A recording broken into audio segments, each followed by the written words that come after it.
ठीक, तो कल हम लोगों ने क्या क्या काम किए?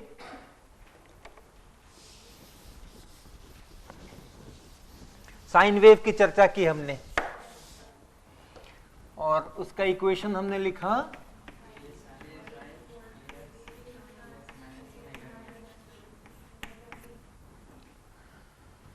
और इसमें ये जो A है उसको हम कहते हैं एम्पलीट्यूड,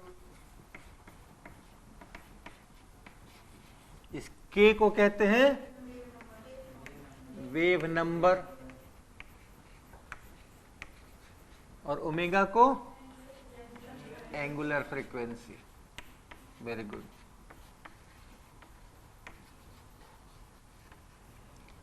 और इनके हमने इनसे रिलेटेड पैरामीटर्स लिखे। एक हमने लिखा वेवलेंथ, जो कि क्या लिखा था? 2 पाई बाई के। हाँ, 2 पाई बाई के, ये है वेवलेंथ।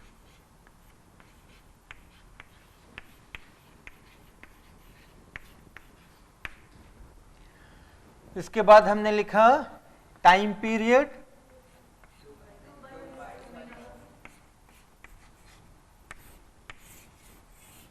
ये है टाइम पीरियड।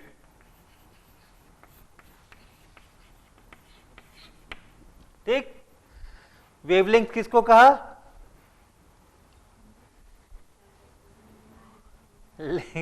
किस चीज को कहा? किस जो वेव है हमारी उसमें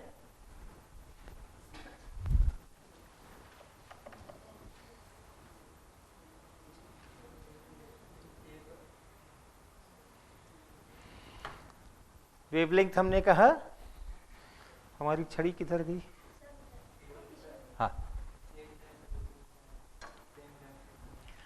हाँ, किसी एक टाइम के ऊपर, तो हमने टाइम फिक्स कर दिया eight a fix time.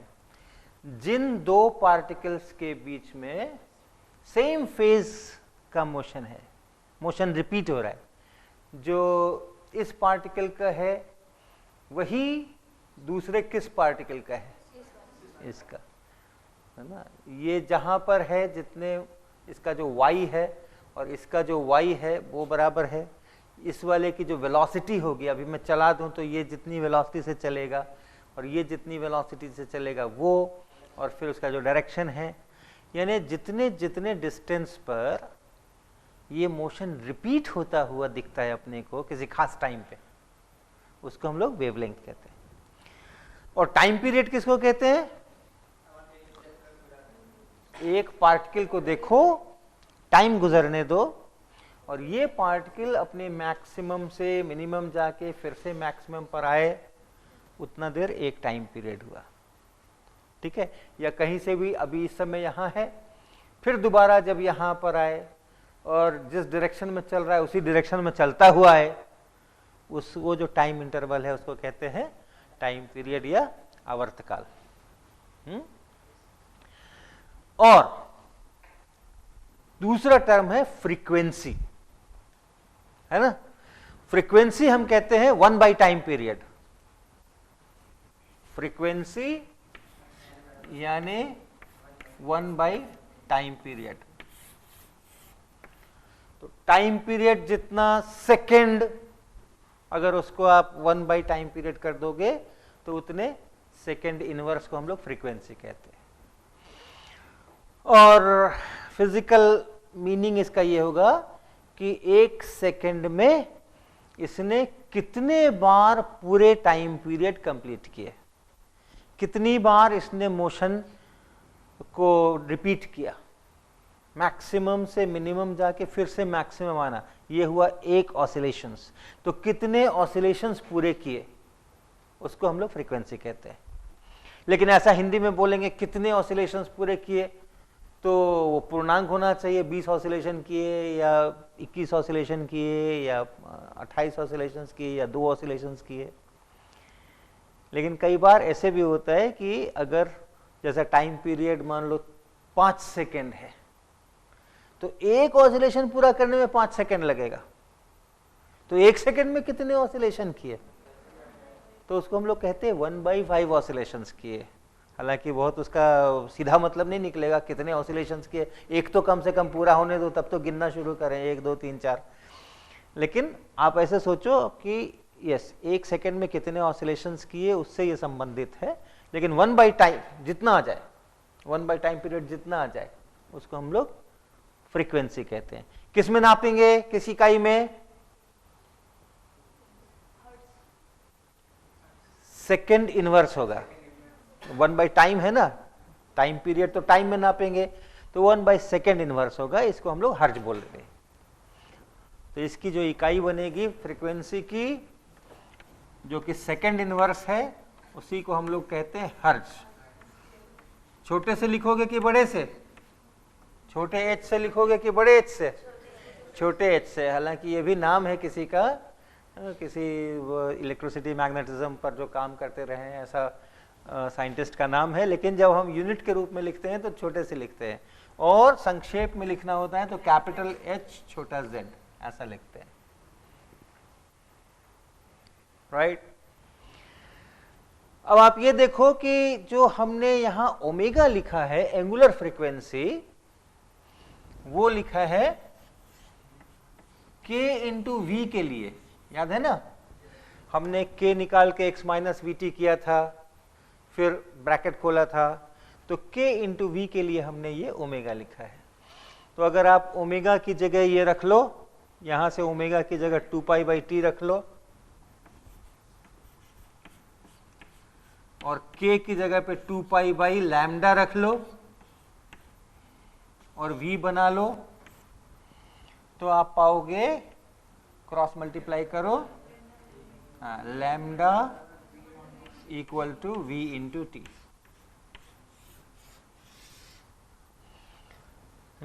Lambda equal to v into t. दोनों तरफ ठीक है, डायमेंशंस, इकाइयां ठीक है। लैम्डा किस में नापते हैं? मीटर में नापते हैं, लंबाई है। लैम्डा यानी एक पार्टिकल से दूसरे पार्टिकल का डिस्टेंस जब वो मोशन रिपीट कर रहा है। हाँ, जो पार्टिकल इसका मोशन रिपीट कर रहा है तुरंत बाद वाला जो भी पार्टिकल, उसके बीच का डिस्टेंस है वेवलेंथ, तो ये लेंथ है। v वेलोसिटी है, किसकी वेलोसिटी है? पार्टिकल की या वेव की? वेव की वेलोसिटी है, और मीटर पर सेकेंड में, और ये टाइम सेकेंड में, तो गुना होकर के मीटर ये भी बन गया, मीटर ये भी बन गया, सही है। आप इसको ऐसे भी लिख सकते हो, v बराबर लैम्डा बाई टी, ऐसा लिख सकते हो, v बराबर लैम्डा बाई टी, ठीक है। और आप इसको इस 1 बाई टी को न्यू भी लिख सकते हो, तो v बराबर न्यू लैम्डा।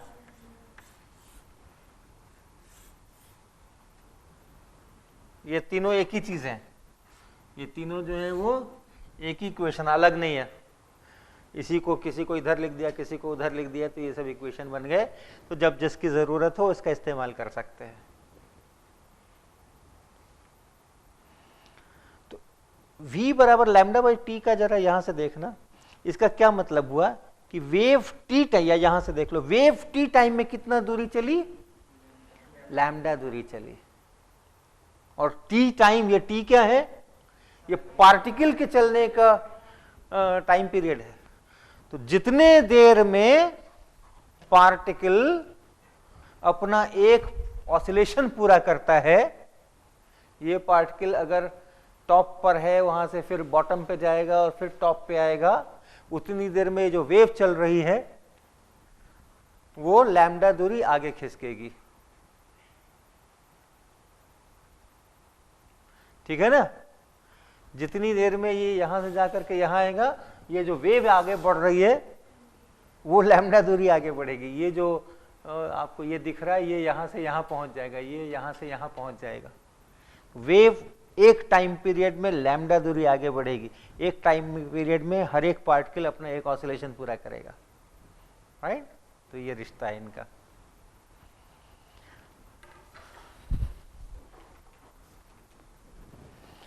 अच्छा ये बताओ कि हमने यहाँ x लिखा है, हमने यहाँ t लिखा है, हम कहते हैं t बराबर 0, t बराबर 1 सेकेंड, t बराबर आधा सेकेंड, या x बराबर 0, उसके बाद x बराबर 1 सेंटीमीटर, कहते हैं ना। तो ये x बराबर 0 हम कैसे चूज करते हैं कि कौन से वाले पार्टिकल को हम x बराबर 0 कहेंगे?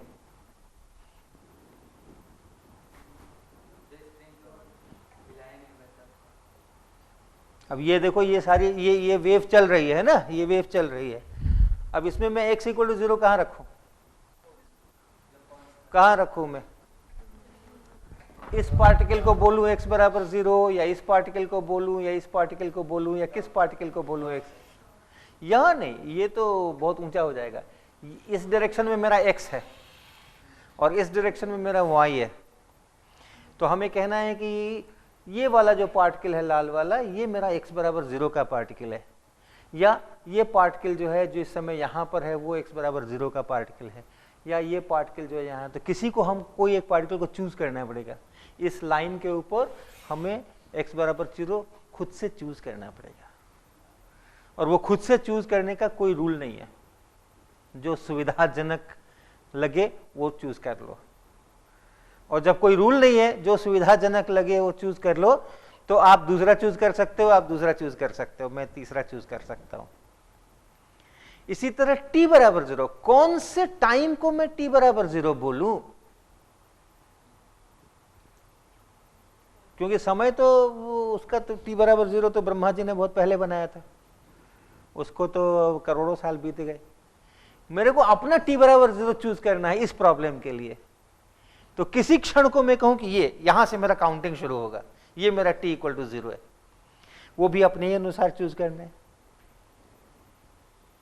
तो वो भी अलग अलग लोग अलग अलग ढंग से चूज कर सकते हैं। मान लो मैंने ऐसा चूज किया कि भाई x बराबर 0 वाला जो पार्टिकल है वो जिस समय अपने मीन पोजीशन पे रहे और ऊपर की तरफ जा रहा हो, उसको हम कहेंगे t बराबर 0, कह सकते हैं। या कहें कि नहीं, जब वो अपने टॉप पर रहे उसको बोलेंगे t बराबर 0। हालांकि वो बार बार टॉप पर आएगा, लेकिन कोई एक बार जब वो टॉप पर आया उस समय हम t बराबर 0 बोलेंगे, या बॉटम पे आया उस समय हम t बराबर 0 बोलेंगे, राइट। तो जब हम ये इक्वेशन लिखते हैं तो देखो हम ऑलरेडी कुछ ना कुछ चूज कर चुके होते हैं। जब हम कहते हैं y बराबर a sine kx minus omega t, तो आप उस पार्टिकल को देखना, particle at x equal to 0।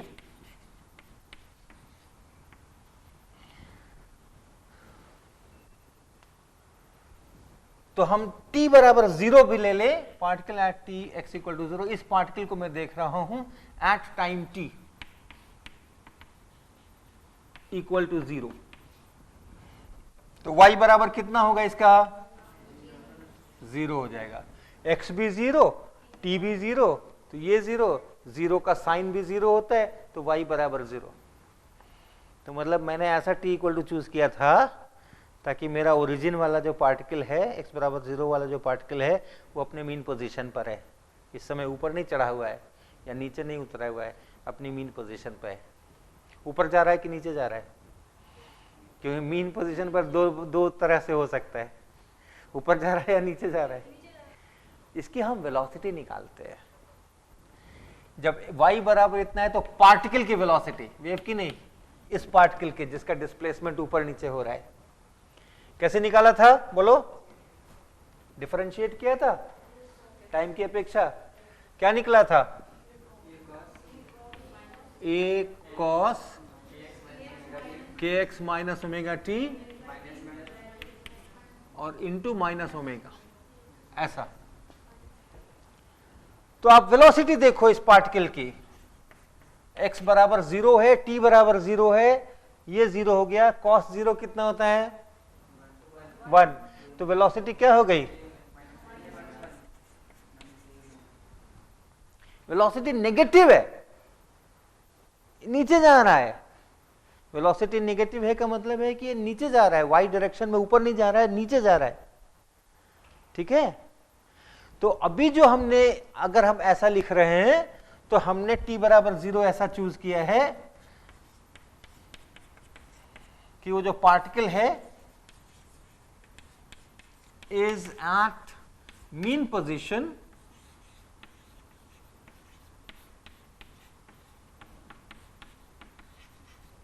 And going down,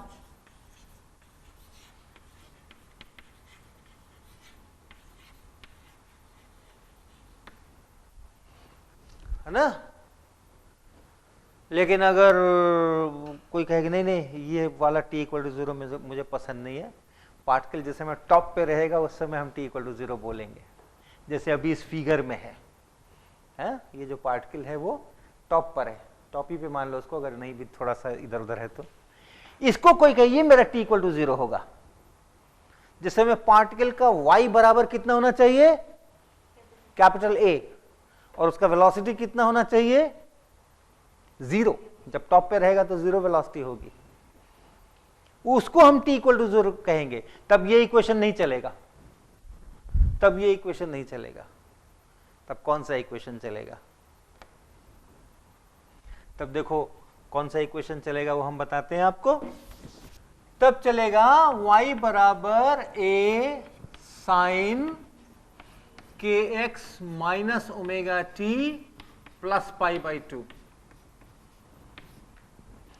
अब देखो जरा, अगर x बराबर 0 के साथ t बराबर 0 रख दे तो y क्या बनेगा बताओ, a साइन पाई बाई 2, ए हो जाएगा।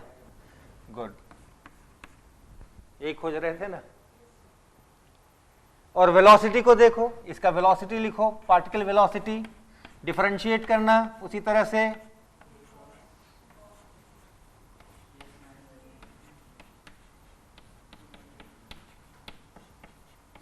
तो at x equal to 0, t equal to 0, velocity का क्या हुआ, 0 हो गई, ये दोनों 0, cos pi by 2, cos 90 degree 0, यही चाहिए था। तो अगर किसी ने चूज किया कि मेरा t इक्वल टू 0 तब होगा जब ये पार्टिकल ऊपर में रहेगा, तो उसको ऐसे लिखना पड़ेगा। किसी ने बोला कि मेरा t इक्वल टू 0 तब होगा जब पार्टिकल अपने मीन पोजीशन पे तो रहे लेकिन ऊपर की तरफ चलता हुआ रहे, नीचे की तरफ चलता हुआ नहीं चाहिए अपने को।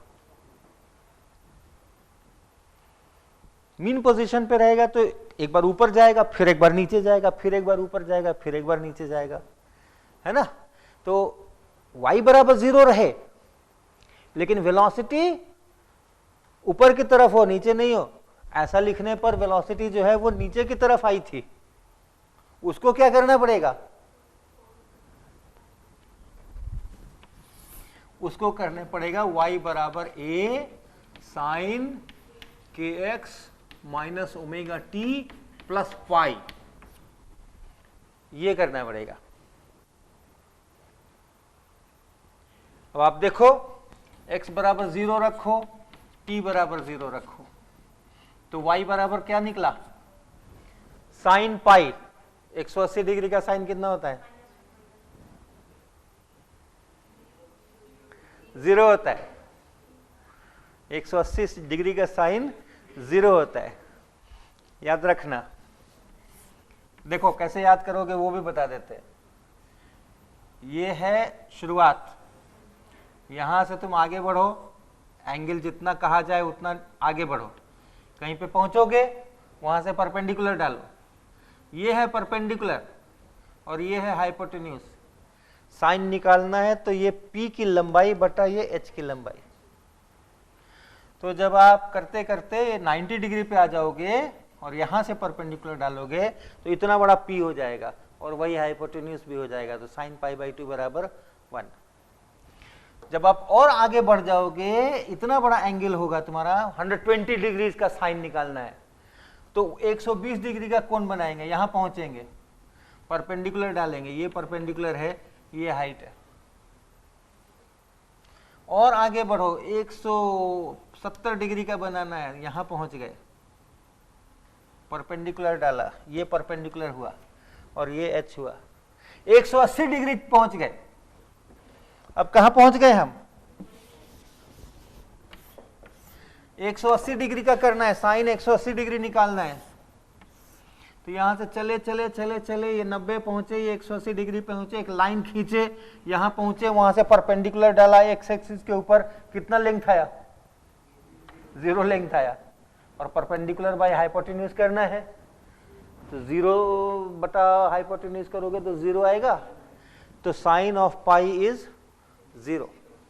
पाई से आगे अगर बढ़ गए, कोई 180 डिग्री से भी आगे बढ़ गए, बोले 200 डिग्री का साइन बताओ, तो 200 डिग्री का साइन बताने के लिए 200 डिग्री चलोगे तो यहां कहीं पहुंच जाओगे, यहां से परपेंडिकुलर डालोगे, ये परपेंडिकुलर है, अब ये नीचे आ गया तो नेगेटिव होगा, 200 डिग्री का साइन नेगेटिव होगा, 120 डिग्री का साइन पॉजिटिव था, 150 डिग्री का पॉजिटिव था, 170 डिग्री का पॉजिटिव था, 175 डिग्री का पॉजिटिव था, 180 डिग्री का 0 हुआ, और फिर 180 से जब आगे बढ़े तो नेगेटिव हो गया। और अगर 270 डालना हो तो यहां पहुंच जाओगे, यहां से परपेंडिकुलर डालोगे तो जो परपेंडिकुलर वही हाइपोटेन्यूज, तो -1। 270 से और आगे बढ़ गए तो फिर नेगेटिव ही रहेगा, ये सब नेगेटिव रहेगा। और अगर 360 पहुंच गए तो 0, क्योंकि परपेंडिकुलर का लेंथ फिर 0 हो गया।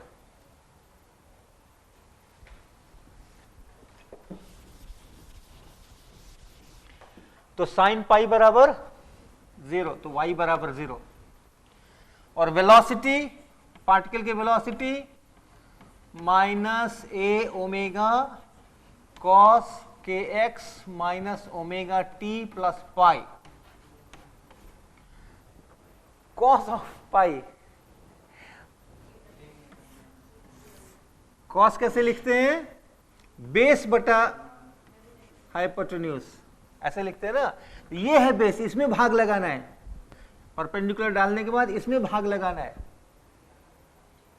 180 डिग्री अगर चले गए तो यहीं पहुंच गए, तो बेस देखो ये बेस हो गया और हाइपोटेन्यूज भी यही हो गया। लेकिन इस तरफ वाला, ये दाहिने वाला पॉजिटिव, बाएं वाला नेगेटिव, तो ये -1 हुआ। कॉस ऑफ पाई बराबर -1। ऊपर पॉजिटिव, नीचे नेगेटिव, दाहिने पॉजिटिव, बाएं नेगेटिव। जब परपेंडिकुलर नाप रहे हैं, लंब को नाप रहे हैं, तो ऊपर नीचे देखना। जब आधार को नाप रहे हैं तो दाएं बाएं देखना, क्योंकि आधार ऐसे ऐसे है ना और लंब ऐसे ऐसे है। तो दाहिने पॉजिटिव और बाएं नेगेटिव। 90 डिग्री से छोटा एंगल होगा तो कॉस पॉजिटिव, और 90 से बड़ा हो गया तो कॉस नेगेटिव।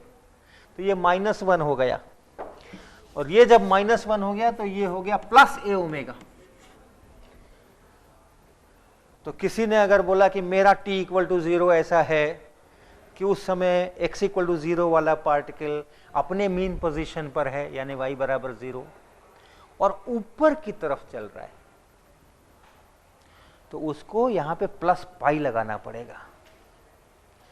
अर्थात आप t इक्वल टू 0 कब, किस क्षण को आप बोलते हो t इक्वल टू 0, उसके अनुसार आपको यहां पर कोई एक कांस्टेंट लगाने की जरूरत पड़ सकती है। आप 0 लगा सकते हो तो आपने ऐसा वाला चूज किया है, आप π/2 लगा सकते हो तो आपने ऐसा वाला चूज किया है, आप पाई लगा सकते हो तो आपने ऐसा वाला चूज किया है। अगर आप इन सब के अलावा और कुछ यूज करो t इक्वल टू 0, ये तो हमने 3 खास लिए ना, और भी कुछ ले सकते हो आप। नहीं भाई, वो अपने मैक्सिमम के हाफ पे रहेगा, उसको मैं t इक्वल टू 0 बोलूंगा। ऊपर की तरफ जा रहा हो और अपने मैक्सिमम के हाफ हो, उस क्षण को मैं t इक्वल टू 0 बोलूंगा। बोलो, तो यहां और कुछ लगाओगे, कुछ ना कुछ तो लगाना पड़ जाएगा, राइट? तो हम लोग इन जनरल इक्वेशन ऐसा लिखते हैं, y बराबर a साइन के x minus omega t plus कोई एक कांस्टेंट यहां आप डाल सकते हैं। और वो जो कांस्टेंट आप डालोगे उसको कहते हैं फेज कांस्टेंट।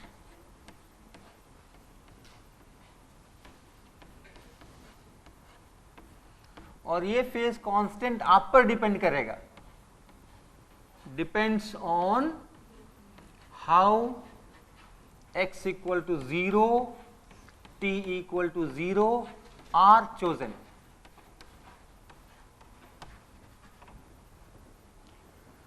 कैसे x बराबर 0 और t बराबर 0 चुने गए हैं, किस वाले स्थान को आप x इक्वल टू 0 बोल रहे हो उस लाइन पर, और किस क्षण को आप t इक्वल टू 0 बोल रहे हो, उसके अनुसार इस डेल्टा का मान फिक्स होगा। लेकिन आपने एक बार t इक्वल टू 0 फिक्स कर दिया, x बराबर 0 फिक्स कर दिया, ये डेल्टा फिक्स हो गया, फिर वो आगे वही रहेगा, वही डेल्टा चलेगा जब तक आप उसका सारा मोशन देख रहे हो। ठीक, तो अगर कोई खास जरूरत नहीं हो तो साधारणतः हम लोग ये डेल्टा बराबर 0 ले लेते हैं, काहे को एक एक्स्ट्रा फैक्टर रखें, है ना। लेकिन अगर जरूरत है उस प्रकार की तो हम यहां पर कोई दूसरा कांस्टेंट जोड़ सकते हैं। अगर π/2 जोड़ दिया किसी ने, डेल्टा की जगह π/2 ले लिया, एक स्थिति दिखाई थी अभी हमने, तो ये जो अगर y बराबर a sin kx minus omega t plus π/2 लिया, ऐसा हमने t इक्वल टू 0 चूज किया, तो आप इसको ये भी लिख सकते हो, देखो साइन π/2 प्लस थीटा क्या होता है, cos थीटा होता है, तो ये a cos kx minus omega T भी है। तो ये मत सोचना कि साइन होगा तभी वो वेव बनेगी, कॉस होने से भी वेव बन सकती है, वही सेम वेव है, सेम वेव है, खाली t इक्वल टू 0 दूसरी जगह दूसरे क्षण को चूज कर लिया गया है। तो वही वेव आप साइन में भी लिख सकते हो, वही वेव आप कॉस में भी लिख सकते हो। तो कहीं कॉस में लिखा हुआ दिखे तो ये मत सोचना कि ये कुछ दूसरे किस्म की वेव है, ये सेम वेव है, t इक्वल टू 0 अलग जगह पे चूज किया हुआ है, राइट। ये जो पूरा एंगल है साइन के बगल में, ये जो पूरा एंगल है, ये इसको कई बार कहते हैं फेज एंगल या फेज केवल कहते हैं।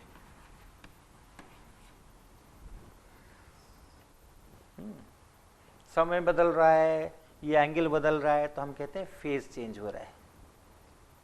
तो साइन के आगे जो पूरा फुल एंगल है उसको हम लोग फेज कहते हैं, फेज का एंगल कहते हैं। अब आपको एक दूसरा वीडियो दिखाए, ये देखा था,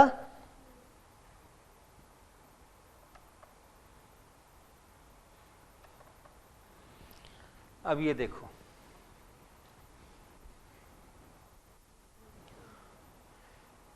क्या फर्क है, डायरेक्शन का फर्क है ना, वेव के डायरेक्शन का फर्क है। वेव इस बार राइट टू लेफ्ट जा रही है, नेगेटिव एक्स डायरेक्शन में जा रही है। तो वेव अगर नेगेटिव एक्स डायरेक्शन में जा रही हो तो उसका इक्वेशन कैसे लिखोगे, wave going in minus x direction, क्या लिखें, y बराबर minus a sine kx minus, ये तो वही लिखवा दिया तुमने जो हमने पाई लगा करके लिखा था।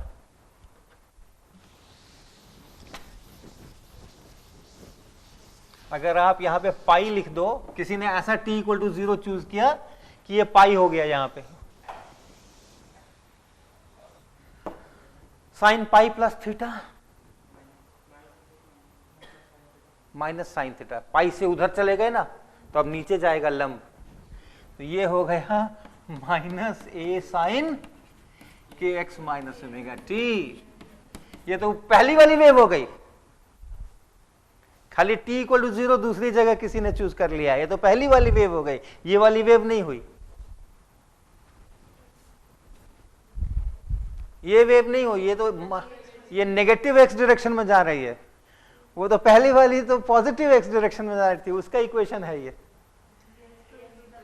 के एक्स प्लस ओमेगा टी। हाँ राइट, अगर वेव प्लस एक्स डायरेक्शन में जाती है तो आपको x माइनस वी टी एक साथ आना चाहिए, लेकिन वेव अगर माइनस एक्स डायरेक्शन में चल रही हो तो x प्लस वी टी एक साथ आना चाहिए।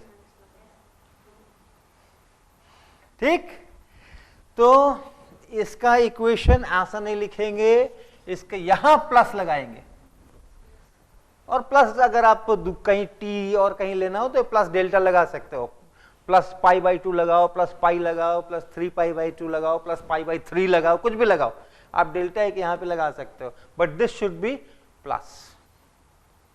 बाकी सब चीज वही रहेगी, k बराबर 2π/λ रहेगा, ओमेगा बराबर 2π/t रहेगा, v बराबर न्यू लैम्डा रहेगा, वो सब कुछ रहेगा, लेकिन इन दोनों के बीच में यहां पे प्लस चाहिए। अब आप दिखाते हैं एक पल्स। ये साइन वेव है ना, ये लगातार चलता ही चला जा रहा है, और पल्स का मतलब एक बार आया और खत्म हो गया, रुक गया। तो आपको हमने पल्स पहले दिखाया था, और अब आप दोबारा देखिए, ये वही वीडियो है आपका, देखा हुआ है लेकिन थोड़ा आगे तक है। ये देखो, ये वाला पार्ट पहले नहीं दिखाया था। क्या हो रहा है?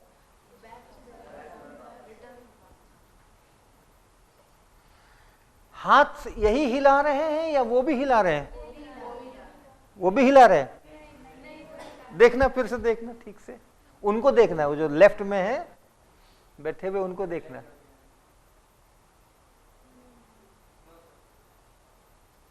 वो बिल्कुल नहीं हिला रहे ना। हाँ, जो इधर से इधर वेव जा रही है वो तो इन्होंने भेजी, अपना हाथ ऐसे झटका मारा, लेकिन जो उधर से इधर आ रही है वो उन्होंने तो नहीं भेजी, वो तो अपना बैठे रहे पकड़ करके। फिर उधर से इधर कैसे आ गई? वेव जब चलती है और मीडियम कहीं अगर खत्म हो रहा है, मीडियम कहीं फिक्स किया हुआ है, पकड़ा हुआ है, जकड़ा हुआ है, राइट, तो ऐसा अगर फिक्स्ड एंड है, मीडियम का अगर फिक्स्ड एंड है, उसको क्लैंप किया हुआ है, तो उस फिक्स्ड एंड से वेव रिफ्लेक्ट होती है। जिस तरह आप बॉल फेंकिए दीवार के ऊपर और दीवार से वो रिफ्लेक्ट होती है, तो वेव भी रिफ्लेक्ट होती है।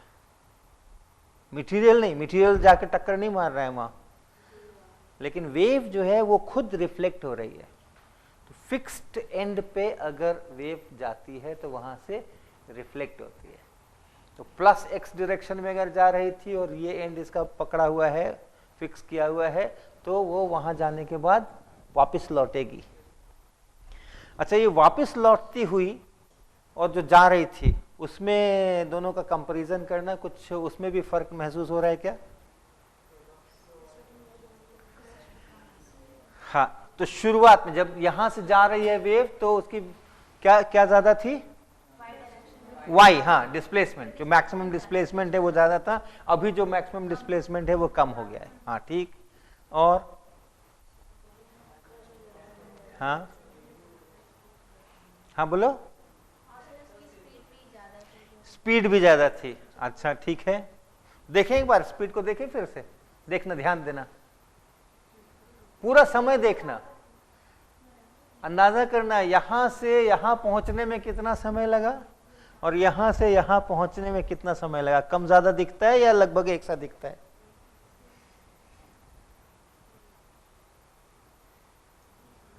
हाँ, सेम दिखता है ना, स्पीड सेम है। स्पीड डिपेंड करती है टेंशन पे और मास पर यूनिट लेंथ पे। ये उतने ही दूर पकड़ करके रखा हुआ है, उतना ही खींच करके रखा हुआ है, टेंशन सेम है, और मास पर यूनिट लेंथ भी सेम है, क्योंकि वो कितने रिंग्स कितनी लंबाई में है वो वही है। तो वेव इधर से उधर जाए या उधर से इधर आए, उसकी स्पीड सेम है। एम्पलीट्यूड कम है, पल्स का एम्पलीट्यूड जाते समय अधिक था, आते समय कम। और क्या है? राइट, जब जा रहे थे तो क्रस्ट जो था वो अधिक ऊंचा था, इस बार जो वापस लौट रहे हैं तो कम है। इसको कहते हैं डैम्पिंग। जब वेव आगे चलती है तो वो डैम्प होती है, यानी वो कमजोर होती जाती है ना। और कमजोर कई कारणों से होती है। वो हवा में कुछ उसकी ऊर्जा चली जाती है, जब चलती है तो हवा को भी अपने हिलाते चलती है, आसपास की हवा को हिलाएगी ना, जब चलेगा तो ऐसा ऊपर होगा, ऐसा नीचा होगा, तो हाथ, तो हवा को भी उसको गति प्रदान करना है, तो अपनी गति कम होगी उसकी, हवा को गति देने के चक्कर में। तो कई कारणों से वो कम होता जाता है। तो केवल रिफ्लेक्शन, जहां जब फिक्स्ड एंड पे जहां रिफ्लेक्ट हो रहा है वहां पर भी कुछ एब्जॉर्प्शन ज्यादा हो सकता है, तो वो सब कारण से वो डैम्पिंग होती है। दूसरी चीज आप क्या देख रहे हुए हैं कि जाते समय में इस डायरेक्शन में डिस्प्लेसमेंट था, लौटते समय में इस डायरेक्शन में डिस्प्लेसमेंट है ना? उल्टा है ना? है उल्टा। जाते समय अगर वाई प्लस वाई डायरेक्शन में था तो आते समय में, तो हम लोग कहते हैं कि फिक्स्ड एंड से अगर वेव रिफ्लेक्ट हो रही है तो वो रिफ्लेक्शन के समय उसमें पाई का फेज चेंज हो जाता है सडनली। आप यहां देखा था ना, प्लस पाई अगर कर दें तो एक माइनस आ जाता है सामने, वाई की जगह माइनस वाई हो जाता है, जितना पहले है उसका माइनस हो जाता है अगर प्लस पाई कर दें। तो रिफ्लेक्शन के समय अचानक सडनली फेज पाई से बदल जाता है, तो प्लस वाई की तरफ डिस्प्लेसमेंट माइनस वाई की तरफ डिस्प्लेसमेंट में बदल जाता है। ठीक है। अच्छा, आपने माइनस एक्स डायरेक्शन में जाती हुई वेव देखी, आपने प्लस एक्स डायरेक्शन में जाती हुई वेव देखी। अब हम लोग साइन वेव की चर्चा करेंगे। अगर एक ही मीडियम में, एक ही मटेरियल में एक साथ प्लस डायरेक्शन में भी वेव जा रही हो और माइनस डायरेक्शन में भी वेव जा रही हो एक साथ, कोई प्लस की तरफ से भी भेज रहा है, कोई माइनस की तरफ से भी भेज रहा है, इधर से उधर भी वेव जा रही है, उधर से इधर भी वेव जा रही है, वही मीडियम है, वही वेलोसिटी है, वही वेवलेंथ है, वही फ्रीक्वेंसी है, केवल डायरेक्शन, वेव के डायरेक्शन का दोनों अलग अलग है और एक साथ है। उसका क्या होगा, उसको पहले इक्वेशन में देखते हैं। Two waves on the same material या मीडियम, और अभी हम सारी बात जो कर रहे हैं वो एक लंबाई वाले मीडियम की बात कर रहे हैं, वन डायमेंशन। अभी हम पानी के सरफेस जैसे मीडियम की बात नहीं कर रहे हैं, रस्सी जैसे मीडियम की बात कर रहे हैं, स्प्रिंग जैसे मीडियम की बात कर रहे हैं जिसमें लंबाई लंबाई लंबाई है। तो दो वेव उसमें चल रही हैं अपोजिट डायरेक्शन में, एम्पलीट्यूड बराबर है, फ्रीक्वेंसी बराबर है, वेवलेंथ बराबर है। तो दो वेव जो है उसमें से एक वेव है, लिखेंगे हम ए साइन के एक्स माइनस ओमेगा टी, और दूसरा वेव हम लिखेंगे सेम एम्पलीट्यूड साइन सेम के एक्स प्लस सेम ओमेगा। के वही रहेगा, ओमेगा वही रहेगा, ए वही रहेगा, लेकिन यहां माइनस तो यहां प्लस। ये वाली किधर चल रही है, प्लस एक्स में या माइनस एक्स में, और ये वाली, हाँ, और एक साथ दोनों है, तो जो डिस्प्लेसमेंट होगा वो इन दोनों का जोड़ होगा। तो जो y है वो हो जाएगा a यानी y1 प्लस y2, अर्थात a कॉमन ले लें, साइन को भी कॉमन ले लें, ले ले, नहीं ले,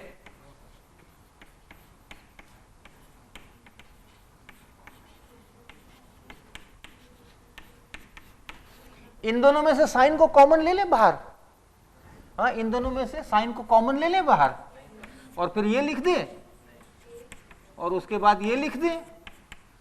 ऐसा कर सकते हैं क्या, ऐसा कर सकते हैं क्या, साइन को कॉमन बाहर ले ले, नहीं कर सकते, ऐसा नहीं कर सकते, ऐसा नहीं होता है।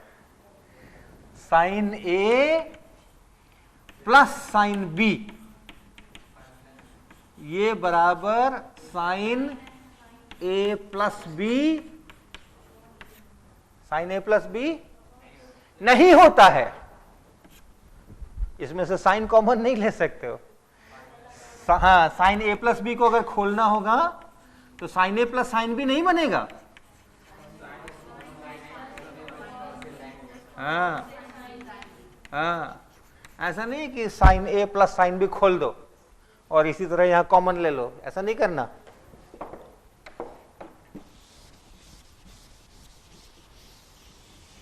ऐसा नहीं करना, राइट। तो अच्छा, ये क्या होता है याद है, sine A plus sine B क्या होता है याद है, बराबर 2 cos A plus B upon 2 cos A minus B by 2। ठीक है भाई, नहीं दिनकर को पसंद नहीं है, क्या होता है बोलो। अच्छा, यहां पे साइन चाहिए, अब ठीक है? नहीं, देखो क्या नाम है तुम्हारा? सूरज। सूरज को ये भी पसंद नहीं है। पहले वाला ठीक था, पहले वाला भी ठीक नहीं था, ये भी ठीक नहीं है, तो क्या ठीक है बताओ? 2 प्लस साइन। अच्छा, तो यहां तुम चाहते हो कि मैं साइन करूं और यहां तुम चाहते हो कि मैं कॉस करूं, ऐसा? नहीं, ये भी नहीं, ये सही है, ये सही है, ये बिल्कुल सही है। ओके, तो ए इसको ए बोलो, इसको बी बोलो, तो sign A plus sine B type है ना ये, ठीक है? तो इसको इस अनुसार खोलेंगे हम लोग, तो ये बराबर हो गया A2 साइन, क्या करना है? जोड़ के आधा करना है, तो इसको जोड़ के आधा करो, कितना हुआ? kx, तो यानी kx हो गया। कॉस घटा के आधा करना है, इसमें से इसको घटाओ, माइनस ओमेगा टी, राइट? अब ये माइनस को जरा बचाना है, देखें क्या करते हैं। देखो थीटा इधर लोगे तो माइनस थीटा इधर लेना पड़ेगा, है ना? ये अगर थीटा है तो इधर जाओगे तो माइनस थीटा, यहां परपेंडिकुलर डालो, यहां परपेंडिकुलर डालो। इसका कॉस लेंगे तो इसमें भाग लगे, ये बेस है, और इसका कॉस लेंगे तो भी यही बेस है, तो दोनों बराबर है। कॉस माइनस थीटा और कॉस थीटा दोनों बराबर है, दोनों एक ही जैसा है, लेकिन साइन एक जैसा नहीं है, साइन में माइनस हो जाएगा। Sine of minus theta will be minus of sine theta, क्योंकि यहां लेंगे तो ये वाला परपेंडिकुलर आएगा, यहां लेंगे तो ये वाला परपेंडिकुलर आएगा, ये ऊपर है ये नीचे है, तो साइन बदल जाएंगे। लेकिन जो बेस लेंगे, आधार लेंगे, इसमें भी दाहिने और इसमें भी दाहिने, तो वो एक ही है, ठीक है ना? तो इसलिए आपको माइनस लिखने का जरूरत नहीं है, कॉस ओमेगा टी लिख लो केवल। अब देखो, आप देख रहे हो 2a sine kx cos omega t, ये x माइनस बी टी एक साथ नहीं है क्या? x प्लस बी टी एक साथ नहीं है, ये ना x डायरेक्शन में जाने वाली वेव है, ना ये y डायरेक्शन में जाने वाली वेव है, और होना भी नहीं चाहिए क्योंकि दोनों है, एक हिस्सा दोनों का जोड़ के है ना, ये बाएं से दाएं जाने वाली प्लस दाहिने से बाएं जाने वाली जोड़ करके है ये, और जो अंतिम वेव बनी जोड़ करके वो ना x डायरेक्शन में जा रही है और ना माइनस x डायरेक्शन में जा रही है ना? और भी देखो कई सारे मजे मजे की बात है। मान लो आप ओरिजिन वाले पार्टिकल को देखते हो,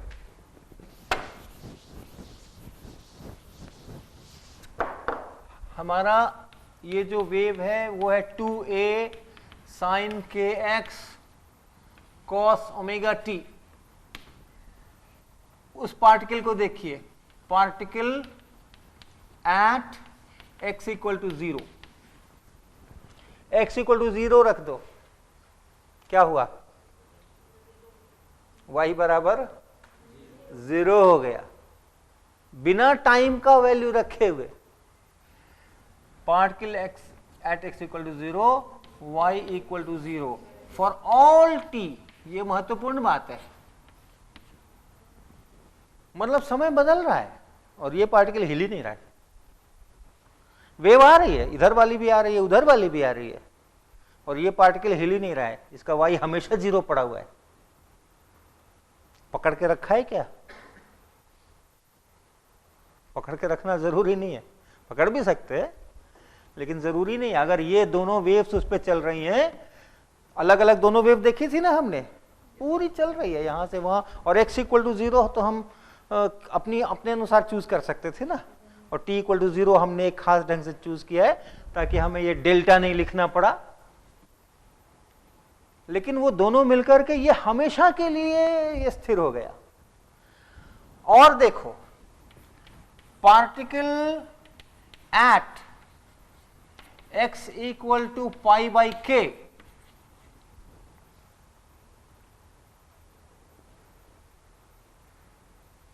k एक संख्या है, लेंथ इनवर्स है, 1/k करेंगे तो लेंथ हो जाएगा। उतने लेंथ पर पाई बाई के का जितना वैल्यू है, जितने सेंटीमीटर जितने मीटर, वहां पे जो पार्टिकल है उसको देखो।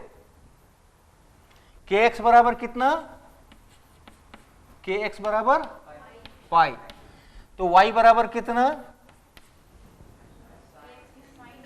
साइन पाई कितना होता है। ये भी पार्टिकल कभी नहीं हिलेगा, फॉर ऑल टी ये अपनी जगह पे ही बना रहेगा।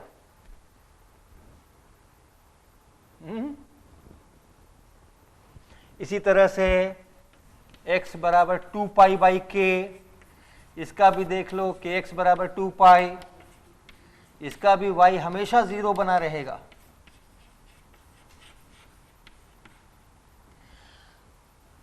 यानी कुछ ऐसे पार्टिकल्स होंगे उस लाइन के ऊपर जो अपनी जगह पे हमेशा स्थिर बने रहेंगे।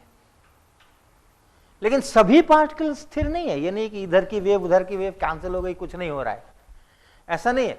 आप जरा इस पार्टिकल की चिंता करिए जो x बराबर पाई बाई 2k पर है,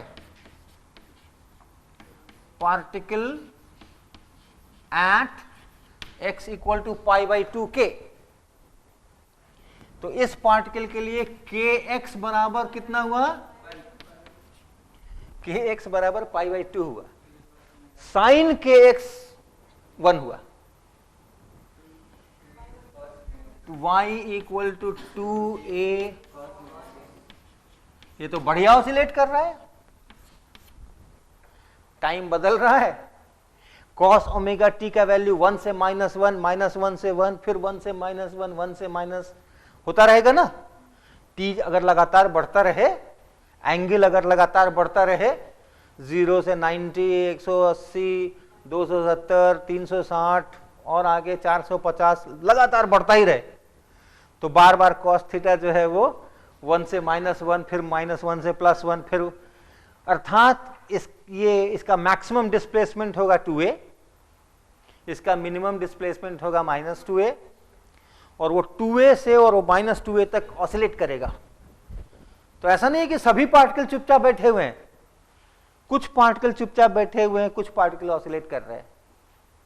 और एम्पलीट्यूड कितना है इसका ऑसिलेशन का, 2a। कितनी दूर तक ऊपर जाता है, 2a। कितनी दूर तक नीचे जाता है, 2a। अब उस पार्टिकल को देखना, particle at x equal to pi by 6k, यहां पर भी कोई पार्टिकल होगा, उसको देखना, kx बराबर कितना, पाई बाई 6, पाई बाई 6, तो यानी 30 डिग्रीज, तो साइन kx बराबर 1/2, तो इसके लिए y बराबर क्या हुआ, a cos ओमेगा t। ये भी मजे से ऑसिलेट कर रहा है, लेकिन ये कहां तक जाता है, ऊपर और नीचे है। तो यानी कोई कोई पार्टिकल 2a तक जाते हैं, 2a तक नीचे जाते हैं, कोई a तक जाता है, कोई जाता ही नहीं है। तो अलग अलग पार्टिकल्स अलग अलग एम्पलीट्यूड के साथ ऑसिलेट करते हैं, और कहीं कहीं के पार्टिकल्स बिल्कुल ऑसिलेट करते ही नहीं है। हालांकि किसी ने उन पार्टिकल्स को पकड़ करके चिमटी से नहीं रखा हुआ है कि ऑसिलेट नहीं करने देना है, तो आपको हम एक उसका भी उदाहरण दिखाते हैं। ये देखो, ये जो है, ये यहाँ पे एक यंत्र है जिसको हम लोग वाइब्रेटर कहते हैं। ये वाइब्रेट करता है, और इसमें कोई चीज़ जोड़ दो, बांध दो यहाँ पे, तो वो भी चीज़ वाइब्रेट करती है। तो इस वाइब्रेटर के इस डंडे से और एक स्प्रिंग जुड़ा हुआ है, यहाँ से यहाँ तक पूरा एक स्प्रिंग है।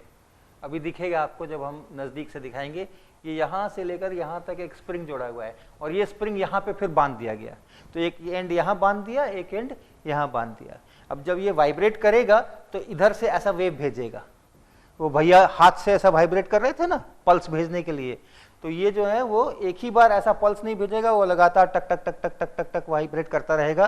तो लगातार ये साइन वेव की तरह यहाँ से भेजता रहेगा, और वो वेव यहाँ फिक्स्ड एंड से रिफ्लेक्ट होगी, तो रिफ्लेक्ट होकर इधर को आएगी, और इधर से भी जा ही रही है, तो इधर भी वेव जा रही है और इधर भी वेव जा रही है, और दोनों एक साथ यहाँ इस स्प्रिंग पे रहेंगी।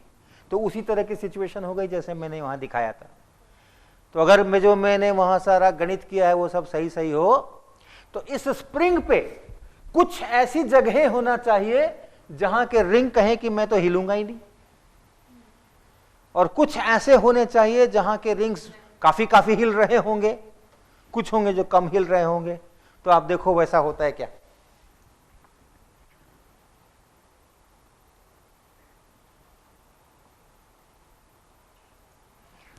अब अभी आप देखो कैसा दिख रहा है, स्प्रिंग अब दिखने लगा। अच्छा, अब आपको यहां का स्प्रिंग देखना, ये वाला कुछ बढ़िया दिख रहा है, काला काला शार्प डार्क दिख रहा है, और यहां पे सबसे ज्यादा हेजी है। अब क्या है, ये फोटो ले रहे हैं, वीडियो है ना, ये फोटो ले रहे हैं। तो फोटो जब लेते हैं और जिस समय फोटो ले रहे हैं जिसका, वो हिलता डुलता रहे तो कैसी फोटो आएगी, धुंधली आएगी, और वो अगर शांत खड़ा रहे तो साफ आएगी। तो ये जो आपको यहाँ शार्प शार्प दिख रहे हैं, काले काले दिख रहे हैं, डार्क डार्क दिख रहे हैं यहाँ पे, वो इसलिए डार्क डार्क दिख रहे हैं क्योंकि ये नहीं हिल रहे थे, इनकी फोटो अच्छी आई है। और ये जो है, ये बीच वाले ये ज्यादा हिल रहे थे, तो इसलिए इनकी फोटो जो आई है वो खराब आई है। तो आप देख रहे हैं कि कुछ पार्टिकल्स जो हैं, कुछ x का कुछ वैल्यूज के ऊपर y जीरो है, डिस्प्लेसमेंट ऑल टाइम वो वही रहेगा, आप देखते रहना, वो हमेशा वही रहेगा।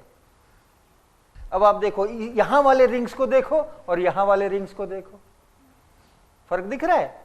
ये देखो, यहां पे आपको शार्प दिखाई पड़ रहा है, यहां भी शार्प दिखाई पड़ रहा है, और यहां पे सबसे ज्यादा हेजी है। तो यहाँ वाले जो है उनका एम्पलीट्यूड भी ज़्यादा है, तो ज़्यादा चल रहे हैं, और ये जो है इनका बिल्कुल ज़ीरो एम्पलीट्यूड है, चल ही नहीं रहे हैं। तो ये सब जो है ये y=0 वाले पोजीशंस हैं। तो दो वेव्स अगर अपोजिट डायरेक्शन में एक साथ चले तो उनके कारण से इस तरह की सिचुएशन बनती है कि बीच बीच में थोड़ी थोड़ी दूर के ऊपर वो बिल्कुल शांत रहते हैं, और उसी के बीच बीच में जो है, दो शांत के बीच वाला जो होगा वो सबसे ज़्यादा उधम कर रहा होगा, और जो बाकी होंगे वो लगातार धीरे धीरे कम कर रहे होंगे। और फिर इसको हम लोग नोड कहते हैं, जहां के पार्टिकल कभी नहीं हिलते हैं उसको हम लोग नोड कहते हैं, निस्पंद कहते हैं उसको। ठीक, तो आज हम लोग यहीं पे रुकेंगे।